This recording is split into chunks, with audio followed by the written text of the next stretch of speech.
Good evening, cyber lesbians. More little treats today. So, I bought most of my records I inherited a lot from when I was younger, and then I started buying them properly in the early 2000s, and I thought it was completely finished. Rarely buy something. The odd one now and again, get a quid charity shop one, or something takes my fancy, but pretty much I'm finished. I definitely thought I wouldn't be picking up 45s again. But here we are. So I've mentioned Ben in the past. He's a good friend of mine, living in Australia these days. Great friend of the show. He's donated a lot to us. He sent me a message the other day, and it was a picture of Styx, Mr. Roboto. Check that fucking song out. And I was like, what's the interesting on 45? Or should we call him 7-inch, whatever. And then a couple of minutes later, it was Christopher Cross, Ride Like the Wind, one of my fucking favourites. So, very interested. What's this about? It turns out Ben has stumbled across an attic finder and clearing out a family member's attic. I think they belong to someone called Amanda. If that's correct, thank you, Amanda. Brilliant. So Ben recovered these couple of record boxes, loads of records, come round, let me take my pick, which was fucking brilliant. And actually looking back, I probably should have had a few more, but I've got a wonderful selection here that's really got me interested in 45s again. And if I've got it wrong, calling them 45s for the rest of the record, the rest of the video, then what the fuck? Let's call them vinyl singles. Whatever. Anyway, some of my absolute favourite artists. I couldn't believe the goldmine we were going through here when I was flicking through these couple of boxes of records. And one in particular I was looking for a while, and I actually got it recently. A couple we didn't know about. We just thought we'd take a chance on. I think I've actually got the album, the full album for this. What this one's from. This was, you might have heard at the beginning, Whitesnake, Don't Break My Heart, which is pretty fucking badass. David Coverdale and the gang. I thought I'd take a chance on that, and that was fucking excellent. It gets better. It's just fucking amazing. Let's have a look. So, one of my favourite bands, I think I've nearly got the complete set of their albums. At least the mid-air era, and that is Ultravox. And this one is The Thin Wall. Sorry about the glare. Very 80s artwork there. That hand's coming out the wall. Very interesting. A little bit of Ultravox. And one of my favourite songs, my favourite song by Depeche Mode, People Are People. People go on about start of goth and industrial in the 80s. This is particularly industrial, isn't it? When it starts, it sounds like there's literally hammers and metal machinery knocking together. Awesome. Another absolute favourite of mine. So when Lamar got a little bit too big for his boots, after the Never Ending Story, but anyway, he had a big hit with Never Ending Story, abandoned Kajagoogoo, big fucking mistake, mate. I mean, what happened beyond then? Hair got too big for your boots. Nick Beggs, who was the bassist, fucking amazing bassist. Just think of the intro to one of their biggest hits. Well, he took centre stage, and it shows in Big Apple. Potentially, definitely one of the best Kajagoogoo songs. Check that out. Also, check out White Feather, which is a Lamar era one. Awesome, but really, Big Apple. Great sax, great bass, wicked. Here we go, someone that's a bit local to us. I think maybe Gosport Fair and Way. Joe Jackson. It's different for girls. Not much in the way of artwork. Disappointing artwork on these sort of ones. Come across plenty of these when I was younger. Great song, but you want some decent art, don't you? At least like this. Very snazzy. Genesis. Mama. What's the B-side to this? It's going to get better. Look at that. Super snazzy. So, early 80s. These are all 80s. Early 80s Genesis there. One of my favourites. Christopher Cross, Ride Like the Wind. To Be Free Again. And one of the initial ones we were shown Mr. Roboto, again in that AM Records styling by Styx. Here we go. Short-lived, but burned brightly. Dead or Alive, a cover of That's the Way I Like It, with a B-side of Keep That Body Strong, That's the Way, produced by Zeus Beheld. Yeah, what? Oh, here we go. This is a fucking gem. So,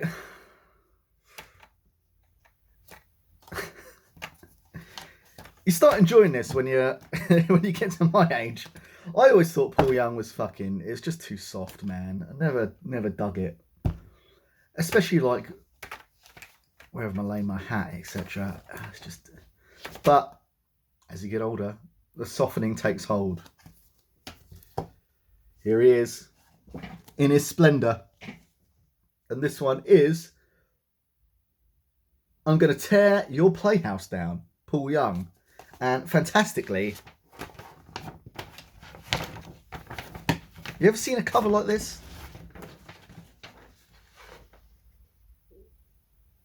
Folds out. What is he doing there? Just casually sitting the wrong way on a chair? Why not? Why not, Paul? You got money, mate. Do what you want. So yeah, strange, but pretty cool, that one. Oddly enough, Matrix Synchronicity, I was actually trying to buy this one recently. I was having a look through Toy Wilcox's back catalogue and I found out at one point, I don't know if this would qualify for the charts these days, because I think it's technically it's not like a song with B-side, it's like an EP. I know stuff like this in modern day, or in my lifetime, has been banned from classification from charts, but 4 from Toya. So that's Toy Wilcox. What we've got on here, It's a Mystery, Big Hit, Revelations, War Boys, and Angels and Demons. Pretty cool sort of. Look at the artwork. And the face paint. Slightly esoteric. That was cool, and I took a chance on. So I don't know much about Phil Lynot's 80's or his solo career anyway, apart from that one he did with Midge Earth for Top of Pops, which was cool. But this one is Solo in Soho. Phil Lynott looking pretty cool, looking like Prince. Purple cover as well. Another one of those AM Records ones. So excellent. This is, I've never actually seen the movie, despite having the album. Hazel O'Connor, 8th Day. It's got some others on here. It's got Calls the Tune and also Give Me an Inch. So 8th Day, oh shit. Much like Mr. Roboto, one of the great 80's sci-fi singles, you call them. So 8th Day is about the sort of evolution of human beings, thinking we're a bit too clever ourselves, turn robots into our slaves, and lo and behold, what happens? Skynet just gets a grip, decides, hey, fucking bunch of bastards. It's over. No more McDonald's. No more Taylor Swift. It's all fucked. You've got to destroy it. So they do. And top hit here, Alive and Kicking by Simple Minds.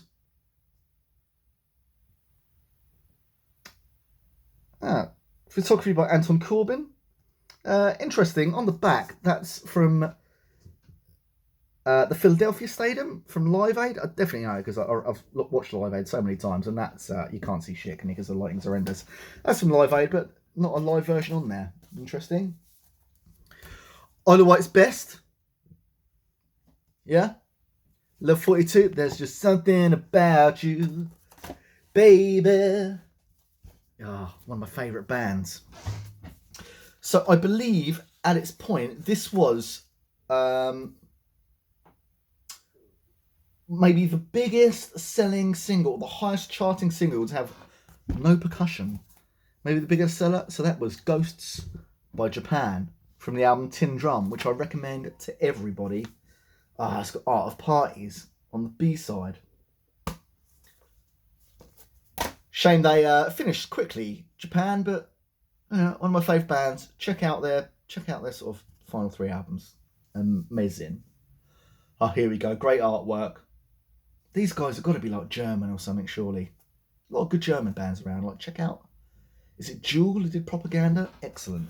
Not sure where Flyers is from. They're probably from fucking Hackney. Now I've said that, but whatever. Money. One of my favourite acts. It's Prince Charming by Adam and the Ants. No artwork to show you this. We'll give that a fucking mugging. Great. So in the style of, what's this album called? Dance? It's got to be from the album Dance because the photo shoot looks exactly the same. It's Gary Newman. She's got claws. Don't know about the makeup though, Gary.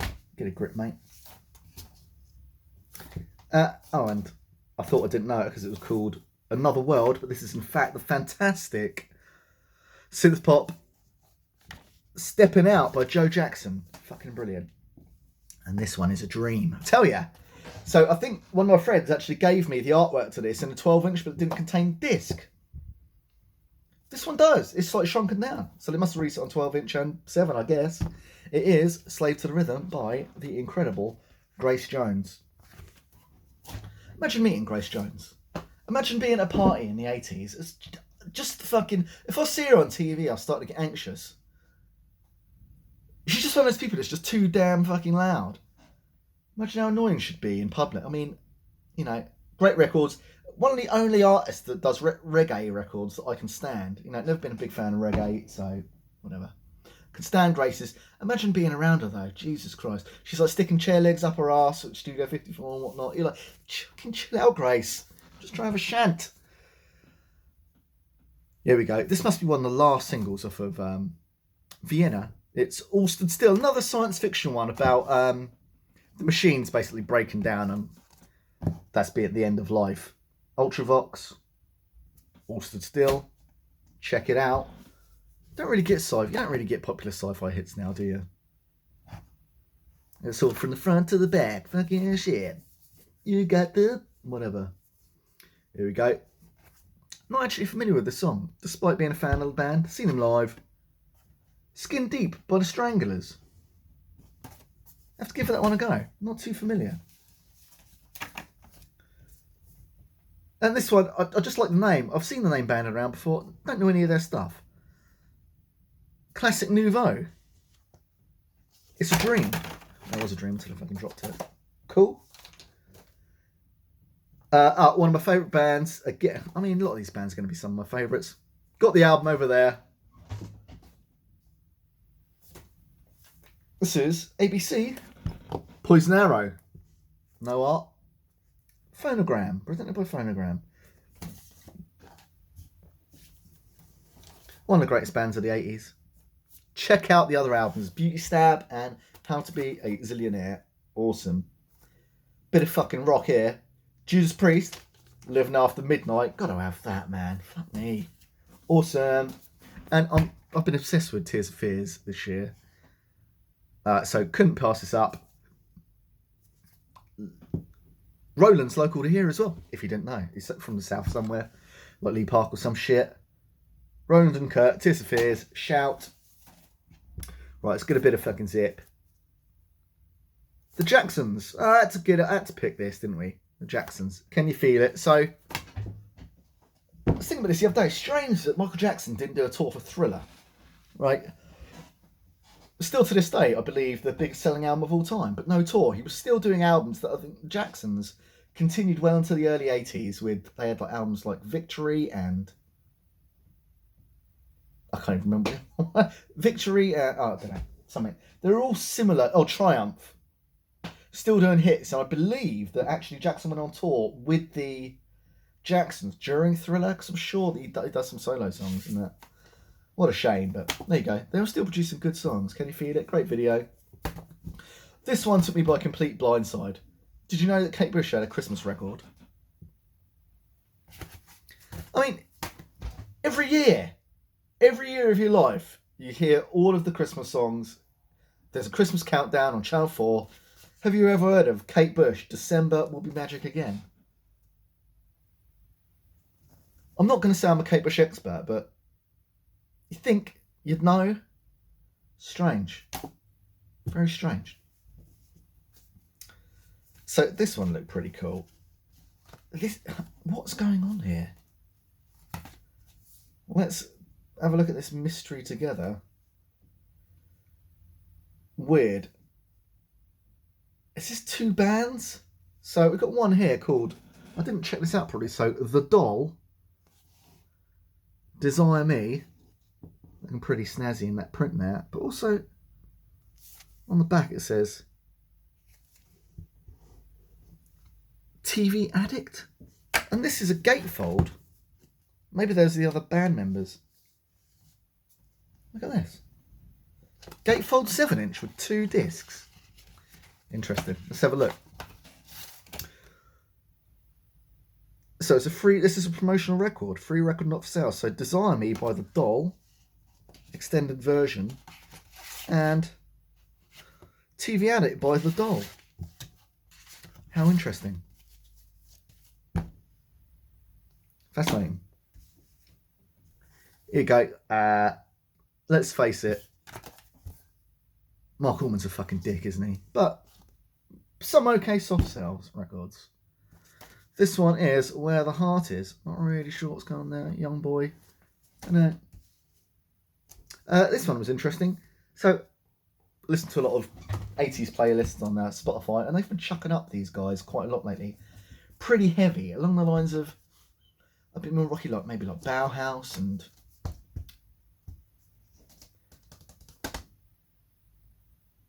oh no, don't know what to say. But Killing Joke, Empire Song, interesting Jester artwork. Who are those other like 80s sort of industrial goth bands? You got like Bauhaus.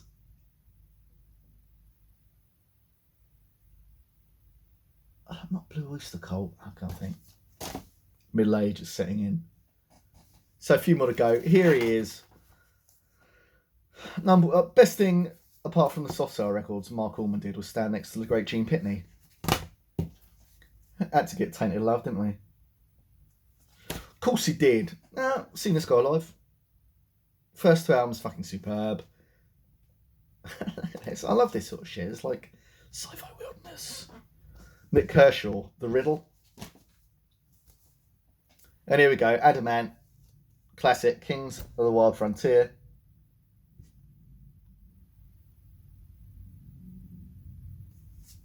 Cool. Got the full album on this, but one of my favourite artists, Gary Newman. Produced by Gary Newman as well. Tube by Army. Down in the Park. Unmissable. It's party time with Murrayhead, One Night in Bangkok. And here we go. I don't listen to much Queen these days, but I thought we'd snag this. This must be, it's got to be Hot Space era. Got to be. Could be wrong. Tell me that I am. It's Queen. Now, I don't know if the A side is Las Palabras de Amor or Cool Cat. Not too familiar with either of those songs. Oh, yeah. Ah, shit. One of the reasons I picked up one of those Adamant ones, it wasn't that one, it must have been the first one, was it's got a B-side called Christian Dior, which is fucking great. So what a surprise. Thanks, Amanda, if that was your name. Cheers, Ben. We're back in the game with the, you know, I've been leaving 7-inches in the charity shops. Don't want them, but what a great selection. Gonna have a good listen to those this evening, so that was fucking brilliant. Until next time, bastards, keep cool.